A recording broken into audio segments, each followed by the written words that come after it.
আল্লাহ তাআলা বাঁকা হাড় দিয়ে পাঁজরের হাড় দিয়ে তাদেরকে সৃষ্টি করেছেন। সৌদি গভর্নমেন্ট অলরেডি ডিক্লেয়ার দিয়েছে যে মাহরাম ছাড়া হজে যেতে পারবে।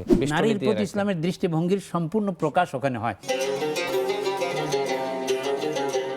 রাসূলুল্লাহ সাল্লাল্লাহু আলাইহি ওয়াসাল্লাম সফরে যাচ্ছিলেন, তো উটের পিঠে আম্মা জানদেরকে বসিয়েছেন।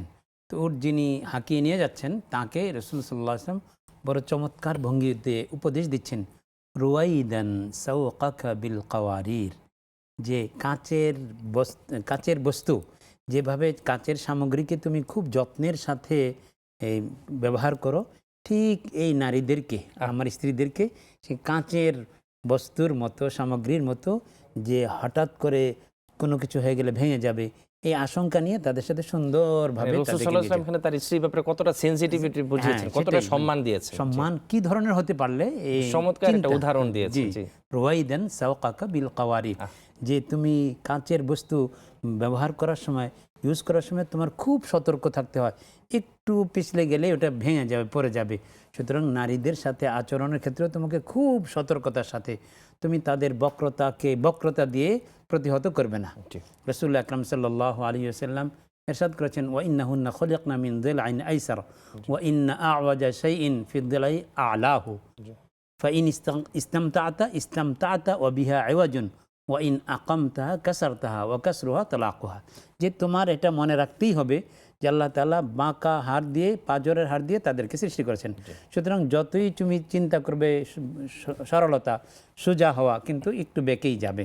তুমি বক্রতা নিয়েই তার থেকে উপকৃত হতে পারবে। আর যদি তুমি বক্রতা সোজা করতে চাও তাহলে ভেঙে যাবে, আর ভেঙে যাওয়ার মানে হলো তোমাদের সংসার জোড়া লাগবে না, মানে তালাক হয়ে যাবে। দর্শকদের উদ্দেশ্যে সুন্দর একটা মেসেজ দিয়েছেন আপনি। জি, জাযাকাল্লাহ খাইর।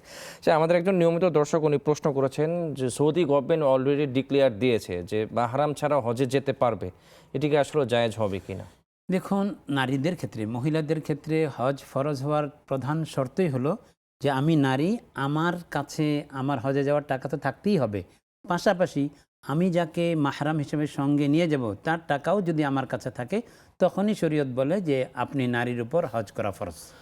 সুতরাং যখন মাহরাম হিসাবে কারো দায়িত্ব বা টাকা পয়সা ওনার কাছে জোগাড় হবেন না, তখন তো ওনার হজও ফরজ হয়নি।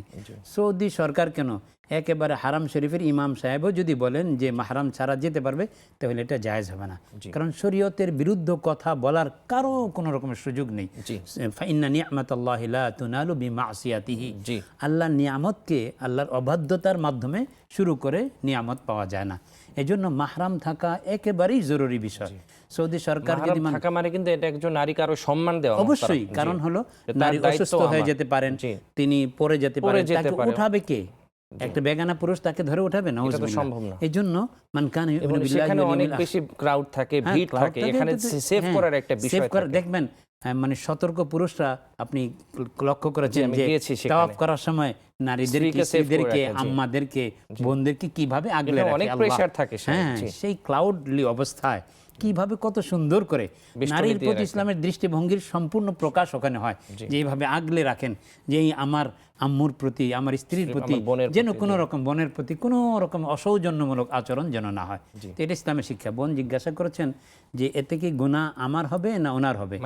দুইজনেরই হবে। কারণ হলো যে যেহেতু মহিলাকে মাহরাম ছাড়া যেতে নিষেধ করেছে, আপনি শুরু করেছেন, আর সৌদি সরকার শরীয়ত বিরুদ্ধ এই ফতোয়া দেওয়ার কারণে সৌদি সরকারেরও গুনাহ হবে। এই গুনার ক্ষেত্রে কেউ কারো ঘাড়ে চাপিয়ে পাওয়া যাবে না, বরং উভয়ের গুনাহ হবে। কোন রাষ্ট্রের স্কলার, এটা ফ্যাক্ট না, ফ্যাক্ট হচ্ছে কোরআন হাদিস আছে, সেটা সবচেয়ে বড় কথা। জাযাকাল্লাহ খাইর।